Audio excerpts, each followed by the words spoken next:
Okay, so now that we found all of the ways of identifying a user, which is pretty dramatic, we'll now find all of the ways to obfuscate where you're coming from, which is also fun. So we're also going to show ways of protecting what your browser exposures and also some caveats as well. Basically, the caveats are this is a moving target, don't try this at home, all that good stuff. We'll talk about simple obfuscation first, which is going down to the coffee shop. We'll then talk about cloud providers, VPN providers, anonymizers, web browser privacy modes, which basically the privacy mode, the takeaway is don't use web browser privacy modes to rely on it for strong security. It's only at best weak security. And we'll also talk about anonymized email as well.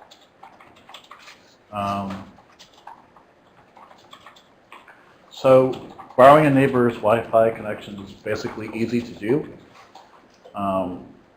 It's should be free and plentiful depending on how urban of a neighborhood you're actually in.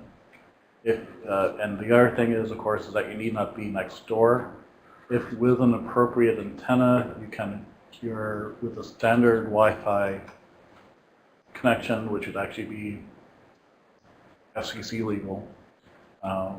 With the appropriate antenna, you can actually get connections up to 189 miles away, or 260 miles with the antenna lofted up in the air, which is pretty darn impressive.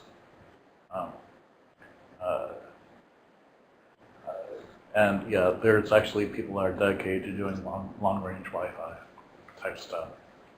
But it is the other thing here is to remember that it's generally not legal for you to break Wi-Fi that has any sort of encryption, including WEP on it, even though WEP is easily broken. It is generally not legal to break. It is generally not illegal for you to use a neighbor's network connection for illicit purposes, where we use that as an exercise to the user. However, it's for incidental personal use, it is legal. So it's just one of those things where you just have to be aware of the caveats associated with that. Reminder, I'm not a lawyer, so just don't start borrowing your neighbor's internet connection without anyone asking. So without an antenna, here are some networks I see at my house. And there's a ton of them. That's because I live in a condo complex, and there just happens to be a lot of neighbors that have Wi-Fi service available to me. And for the ones that are not secured, you can possibly borrow and use. A simple Wi-Fi antenna increases your range from your house to about a little bit over half a mile. And it's reasonably straightforward to build that antenna. This is called the Pringles antenna because it's using Pringles. Amazon has multiple antennas instead of the Pringles antenna, which you can buy commercially. They usually have some sort of preamp or post-amp. I'm not really sure how all the antenna technology are. That does exist, and I don't know the appropriate names for it. Here is an antenna used at DEF CON. It's basically just a satellite antenna and a Wi-Fi antenna at the end, so you're getting all the magnifying effects of that particular connection.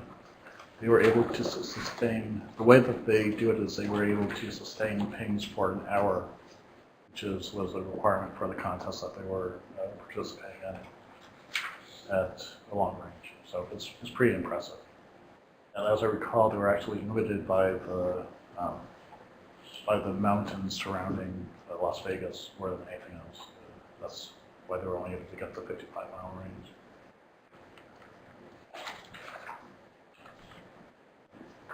So the caveats here is just because you can borrow someone's wireless access point, Doesn't mean you should, because laws change and I do not want to see you go to jail. And furthermore, I do not want to be responsible for you going to jail and then you're saying, hey, I did because of me. That's not the case. But of course, that said, about a third of your neighbors actually admit to borrowing one of your neighbor's network connections. At least, and looks like a 2003 report, I guess. It's like a lot of Wi-Fi's have been locked down. Yeah. More people are walking them down than opening them up, but yeah, for a long time that was really prevalent. I'll see if I can find an updated version of that, but yeah, it's still a big enough number to realize that people were doing this.